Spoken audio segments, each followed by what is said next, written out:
Thank you पोजी।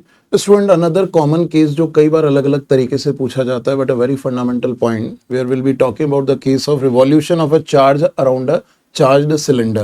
It says a long cylindrical volume contains a uniformly distributed charge of density rho and the radius of cylindrical volume is r and a charged particle q revolves around the cylinder in a circular path. So situation is this, in which we are given with a cylindrical volume, and here in the cylindrical volume which is of radius r, there is a charge field which is of charge density rho coulomb per meter cube. And the radius of the cylindrical volume is r and it is asking a charge particle q is revolving around the cylinder in a circular path. तो kinetic energy क्या होगी? तो path का radius given नहीं है. Let us consider this is a radius x in which a charge minus Q will be revolving, क्योंकि अगर plus Q charge होगा तो वो रिवॉल्व नहीं होगा. यहाँ पे रिवॉल्यूशन के लिए जो सेंट्रीपिटल फोर्स चाहिए it is provided by the attractive force. तो let us consider this charge is negative. So इस चार्ज पे फोर्स लगेगा Q E inward which will provide the necessary centripetal force M V square by X for the revolution. और यहाँ पे जब हम electric field का वैल्यू देखेंगे तो electric field can be given as lambda by 2 pi epsilon naught x.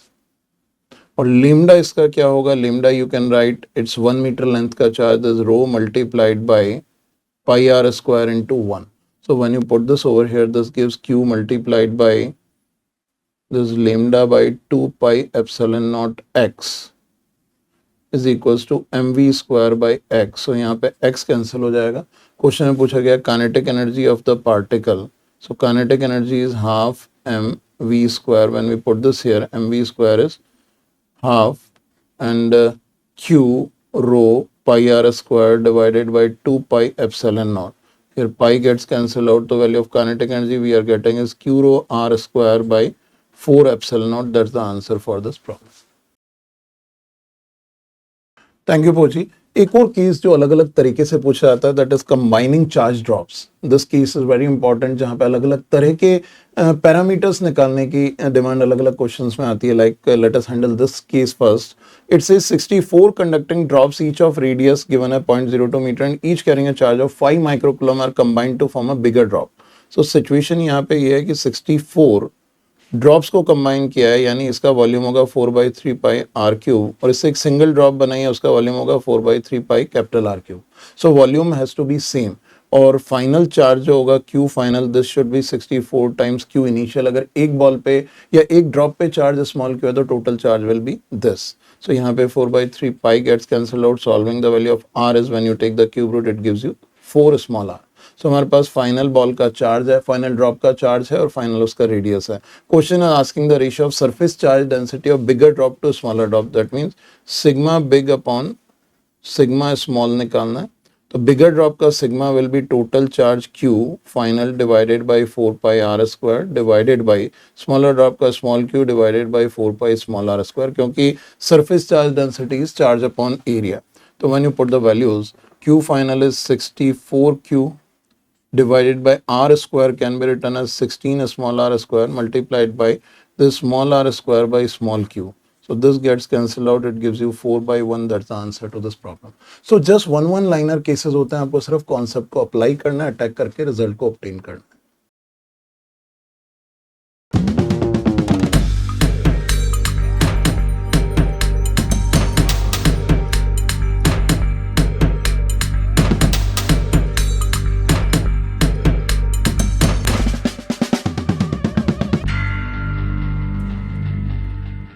Thank you पोजी.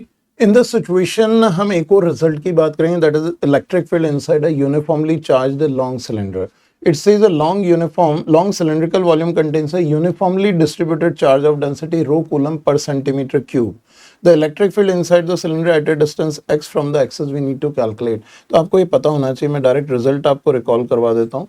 In case of a solid sphere inside, electric field is written as rho x by 3 epsilon naught. In case of a long cylindrical volume, it is rho x by 2 epsilon naught. In case of a thick sheet inside from the central plane at a distance, electric field is rho x by epsilon naught. तो यहाँ पे cylinder की बात हो रही है तो electric field you can directly right it rho x by 2 epsilon naught. और x का वैल्यू अगर 2 epsilon naught by rho डालते हो तो rho by 2 epsilon naught into 2 epsilon naught by rho this gets cancel out, it comes out to be 1 volt पर meter. तो ये direct answer है। ऐसे भी बहुत क्वेश्चन पूछे जाते हैं जो सिर्फ रिजल्ट के अंदर वैल्यू सब्स्टिट्यूट करने से final we are getting the answer for a question. तो I strongly suggest student revision checklist videos जितने भी हैं उनको अच्छी तरह से शॉर्ट नोट्स बना के दिमाग में फीड कर लो, because it is a matter of time and revision checklist videos are the fastest way to keep everything in your mind. अगर आप वो शॉर्ट नोट्स बना लेते हैं तो within a short span of time सारी चीजें आप दिमाग में रिटेन रख सकते हैं। Thank you, Poshi. There's one more case of projectile motion of an electron and that's another common case. दो parallel plates के बीच में जब एक charge particle का motion होता है, it behaves like a projectile motion. थोड़ा सा यहाँ जो figure दिया हुआ है that might be confusing but you should understand it as a standard case और इस तरह के सारे cases आपको दिमाग में feed करके चलने हैं. Have a look on this.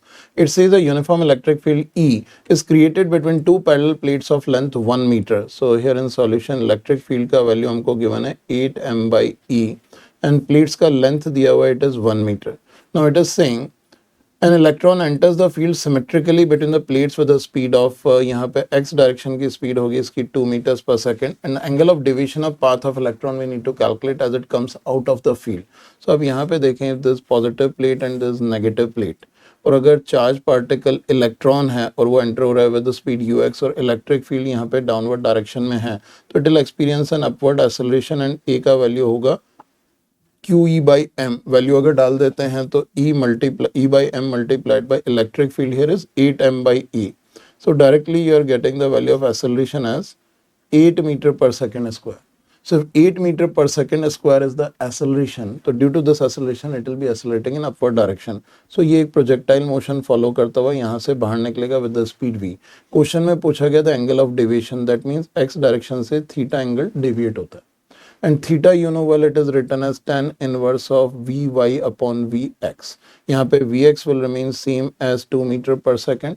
Vy अगर हम calculate करें तो this will be 80 और time to cross the plate होगा अगर इसकी length L given है हमें तो time to cross the plates will be L upon Ux and L is given to us as 1 meter, Ux is 2, this 0.5 second.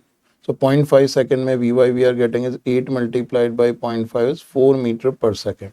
So if we substitute the values, the value of theta we are getting is tan inverse of 4 by 2 is tan inverse of 2. That's the answer to this question. बहुत carefully आप देखिए हमने सिर्फ projectile motion के fundamentals यहाँ apply किए हैं. अब ये क्वेश्चन में वेरिएशन भी आ सकता है. क्वेश्चन में पूछा जा सकता है कि अपनी ओरिजिनल डायरेक्शन से कितना डिस्टेंस डेविएट हुआ है तो y can be written as half at square. Acceleration है, टाइम है, तो ये डिस्टेंस आप निकाल सकते हैं. So you need to be careful. Projectile motion related anything can be applied on this case.